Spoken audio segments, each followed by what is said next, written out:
Bon, bah écoute Thibaut, je pense que tu vas bien puisque je te vois prêt avec le casque. Alors, cette vidéo qui est la vidéo 7, je fais 2 minutes de rappel de ce qu'on a déjà vu. En fait, on a compris que la méthode ANACIP est une méthode à tiroir, c'est une méthode à étage. On commence d'abord par les mots qui sont la totalité de ce que les gens disent, voilà, tout bête, n'importe qui peut faire ça. Ça sort des tableaux énormes si on a fait une grosse étude, mais c'est totalement imbuvable. Mais ça nous donne des choses précieuses, à savoir les mots les plus fréquents, qu'on appelle les mots-clés. Et on a vu que le deuxième étage, c'est de regrouper les mots en thèmes. Alors, on a créé des thèmes rapides, je ne dirais pas bidons, mais un peu rapides pour la démonstration. Là, maintenant, je crois que tu as eu l'idée de nous montrer la vraie étude, momentanément. On vous donne pas, ouais, on vous donne pas tous les résultats. Mais là, on va travailler avec la vraie étude. Et là, vous allez voir qu'effectivement, il y a une beaucoup plus grande richesse dans les couples de mots. Voilà, alors c'était pour situer la V7 par rapport à ce qu'on a déjà fait et on va vous donner là une idée de ce que nous apporte comme information l'étude syntaxique. Alors, c'est la plus intéressante des trois parce que l'étude lexicale comme l'étude thématique, c'est une décomposition du texte en éléments séparés qui donc enlèvent le sens. Or, les clients, quand ils nous font travailler, ils nous demandent du sens, ils nous demandent le sens des textes qu'on a recueillis. Eh bien, le sens, on ne peut le retrouver que lorsque les mots et les thèmes se retrouvent dans des phrases réellement prononcées par les clients. Voilà, et c'est ce qu'on va voir maintenant. Donc, je te laisse la main avec c'est ça. La vraie étude. Voilà, oui, je partage l'écran, ne pas oublier, sinon tu ne verras pas grand-chose. Là c'est trop rapide, voilà. Voilà. Vois-tu, ici, bon, les gens verront qu'il y a plein d'études. On va se baser sur l'étude hôtel, mais qui a effectivement été faite sur plusieurs hôtels. Et je pense que, pour petit rappel, je vais montrer cet écran avec tous les mots. On voit déjà qu'il y a plus de mots, évidemment, hein. Mais bon, je ne vais pas m'attarder là-dessus. Je vais scroller tout en bas et on voit les thèmes. Tu vois, Pierre, que pour cette étude, il y a beaucoup plus de thèmes Oui. que la petite démonstration qu'on avait faite pour les Oui, premières. oui. Mais c'est pour donner une idée du nombre de thèmes qu'il y a. Alors, pour en revenir à ce que tu disais, eh bien, si je décide d'avoir les couples de thèmes, eh bien, je passerai en fait par ce petit tableau. Et lorsque je clique pour lancer une analyse, je vais arriver sur un tableau assez complet de résultats, qui est celui-ci. Je ne sais pas si tu vois bien. Oui. Bah, je vois très bien. Où nous voyons une espèce de tableau croisé, je ne sais pas comment appeler ça, où tu vois évidemment en tête de colonne tous les thèmes et puis en tête de ligne les mêmes thèmes. Et les ici, mêmes thèmes, voilà. tout le nombre d'occurrences par thème. D'accord? C'est ça, le nombre d'occurrences ou le nombre de phrases. Pardon, oui, c'est ça. Oui. Le nombre de Regarde, phrases, le nombre de phrases. Le nombre de le phrases. nombre de codages, le nombre de phrases dans lesquelles on a ces thèmes. C'est ça. D'ailleurs, si je clique, bon, ici, je vais cliquer, mais je vais l'ouvrir dans un nouvel onglet. On va voir les phrases dans lesquelles on va retrouver. D'accord. Ouais, toujours. D'accord? Ça, c'est une constante intéressante pour nos amis futurs clients et clients actuels, c'est que bien prendre conscience que quel que soit l'endroit où vous êtes dans un ACIP, vous avez accès immédiat aux phrases, c'est-à-dire en fait aux citations. Et donc, dans le dossier, ça peut être très important. Voilà. Bien. D'accord? Alors, ce tableau est un peu imbuvable. Oui, il est imbuvable, bien que tu pourrais l'apprendre par cœur, il faut être un petit génie, quoi. Voilà. Et ici, donc tout en bas, on a classé un peu différemment. On a le classement des occurrences, mais par ordre décroissant. Ça veut dire que là où ça apparaît le plus dans l'étude complète, c'est le thème hôtel plus et le thème personnel plus, donc qui se retrouvent en même temps dans une même phrase. Oui, ce qui veut dire bon hôtel et bon personnel. Voilà. Ce sont des propos positifs à la fois pour l'hôtel et pour le personnel, Oui. qui sont réunis dans le même Même réponse, c'est ça, la même C'est réponse, le ça, même c'est individu. tout à fait ça. 104, ça veut dire que 104 individus sur 300 ont dit ça, C'est ça. de tous les hôtels. D'accord. C'est ça, oui, tout à fait. Ouais, surtout D'accord. tout hôtel confondu. En fait, il y en a même plus que 300 parce qu'on est en train de rajouter dans cette vraie étude d'autres hôtels. Donc, on est en train de faire, Ouais, ouais. ce sera encore plus, on Ah pourra ben, encore mieux comparer à après, terme, mais restons aux 3 hôtels et voici. terme, il D'accord? suffit d'avoir beaucoup de clients et on pourra aller à 50 000, hein, c'est pas un Voilà. problème. Alors, qu'est-ce qui pourrait être intéressant? Parce que bon, les occurrences, ça c'est bien, mais tu pourrais avoir envie d'avoir uniquement les couples dans lesquels tu vas trouver le thème bon hôtel. Par exemple. D'accord? Oui. C'est pour ça qu'il y a le petit entonnoir ici. Ah, là, je Ça me veut dire mets un que peu, ouais, tu je vas me confonds toujours un peu. Vas-y. là, je vais trouver. Là, il faut qu'il calcule un petit peu, pardon, et tu vas voir qu'il va Oui, mettre. c'est déjà un peu long, hein. Ben, il a beaucoup de thèmes, hein. Il en a combien c'était? Une Bon, je cinquantaine sais de pas, il a ouais, une cinquantaine de mémoire. et qu'il analyse avec toutes les phrases, mais ça va aller assez vite. Faut pas dépasser, de toute façon. Voilà, 30-40 thèmes, on considère que c'est le summum qui a une signification au bout de course. Le plus important, c'est la signification. Trop de thèmes, ça veut dire qu'on a pris des thèmes petits qui vont disparaître dans les tableaux, et pas assez, ça veut dire qu'on va sortir que des banalités que tous les clients savent déjà, et je pense que notre renommée va en prendre un coup. Voilà. Tu vois, Voilà. c'était pas la mer à boire, hein. Il y en a déjà quelques-uns, mais on trouve maintenant Non. tous les couples dans lesquels il y a impérativement bon hôtel. D'accord, parfait. Oui, ça c'est très utile. D'ailleurs, peut-être, je pense qu'on pourra améliorer dans l'avenir, ne pas prendre la totalité du lien, de faire la totalité de ce tableau, puis dire arrêter à un certain seuil. Parce que Oui, oui, oui. finalement, De toute façon, ça, le développement reste ouvert, hein. Tu sais comment ça fonctionne. bah, oui, oui, ah, bah, je sais. Puis toi, tu as une grande souplesse, on peut te demander plein de choses, je sais que tu peux tout faire. Alors donc, je vais en abuser. Et puis, mais je pense que nos amis aussi, ne t'inquiète pas.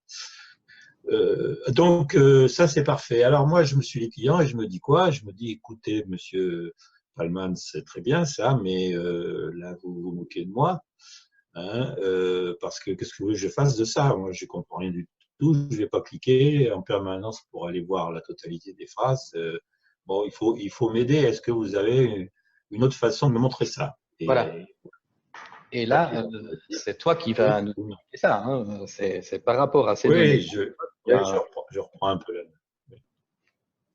Je reprends un peu la main. Donc, effectivement, on a une autre façon qui est de créer un graphe visuel. C'est un graphe syntaxique de co-occurrence de thèmes. Voilà. Alors, montre-nous le H1 pour commencer. le Voilà, voici. très bien. Alors, voilà. H1 veut dire que c'est l'hôtel 1. C'est un vrai résultat, je précise, et c'est un résultat donc d'un hôtel qui existe vraiment.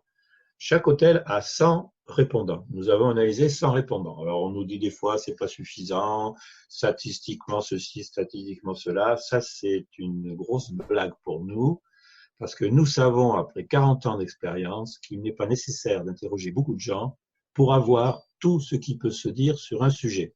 Voilà. Naturellement, il y a quelques exceptions. Si vous voulez analyser Marcel Proust, il faudra peut-être un peu plus de phrases, bien évidemment. Surtout que lui, des phrases et des chapitres, c'est presque la même longueur. Bon. Alors, cet hôtel, le H1, vous remarquez plusieurs choses. D'abord, est-ce qu'il est en bonne santé? Est-ce qu'il est en mauvaise santé? Est-ce que cette thématique qui domine est une bonne ou une mauvaise thématique? Eh bien, je vais vous dire, on ne peut pas le savoir.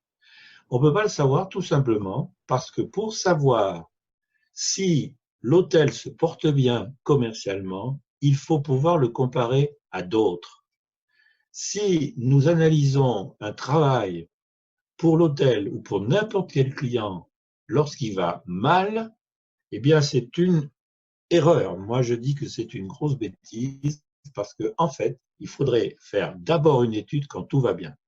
Alors, je sais qu'un certain nombre de clients en 40 ans m'ont rionné quand je disais ça, mais je suis formel. Si faites une étude que lorsque ça ne va pas, vous ne saurez jamais comment était votre langage lorsque tout allait bien. Or, c'est dans la différence entre votre situation mauvaise d'aujourd'hui et la situation bonne du passé que vous pouvez savoir ce qu'il manque, ce qu'il vous manque, et donc que vous pouvez savoir comment agir pour remodifier correctement. Et ça, c'est très important. Là, je m'adresse bien aux patrons d'entreprise qui n'ont pas trop cette conscience. Bon, c'est vrai que les études qualitatives, quelquefois, ça coûte très cher, mais bon, ce n'est pas automatiquement notre cas d'ailleurs. Bref.